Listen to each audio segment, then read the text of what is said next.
In Mr. Quinn's class, we have heard the phrase, embrace the struggle. It was always his response when we were complaining about our homework. So when I wondered, how in the world am I going to write a speech that sums up the last 4 years, this phrase came to mind. We have all faced struggles in our high school careers. Anything from the struggle to beat our rivals, Northern Guilford, to the struggle of waking up on a Saturday morning to complete a makeup day of school. We have struggled to fit in, to get through that calculus class we didn't want to take, and to fill out this college and job applications on time. Theodore Roosevelt once said, "Nothing in the world is worth having or worth doing unless it means effort, pain, and difficulty."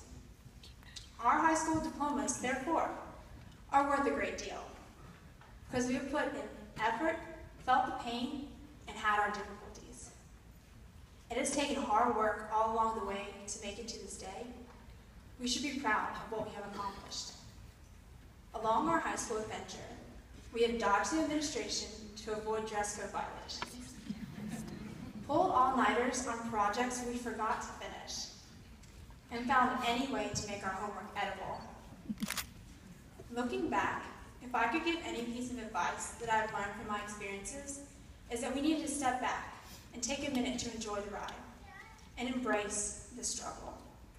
More often than not, we look back at a time we thought was difficult, and it turns out it wasn't so bad. Everyone who has ever accomplished anything has struggled. Steve Jobs was fired from the company he founded. J.K. Rowling lived in poverty.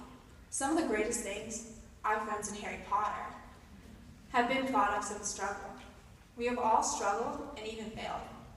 We have failed tests, put a little too much fluff into our essays, or even fallen asleep during class.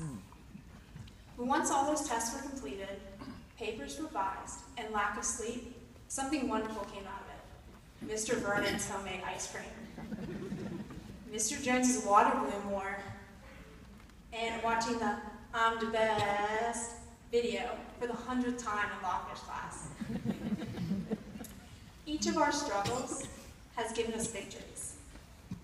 I have struggled with taking risks.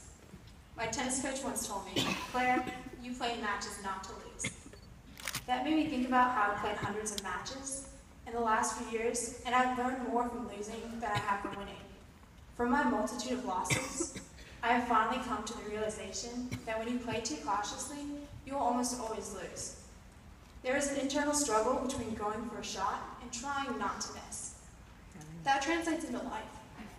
If you live life too cautiously, you will miss out on some of the best opportunities. You never know what might happen by choosing to take a risk. So apply for your dream job, take a class you think you can, and step out of your comfort zone. A wise person once told me that everyone wants to change the world, but no one wants to put in the work. Class of 2014, we need to prove them wrong and make the choice to embrace the struggle and put in the work, to put in the extra hour of studying or running one more sprint. But during this work, we should stop and smell the roses. The last 4 years have gone by in a blink of an eye. If we don't take time to enjoy the struggle, life will pass us by. Thank you.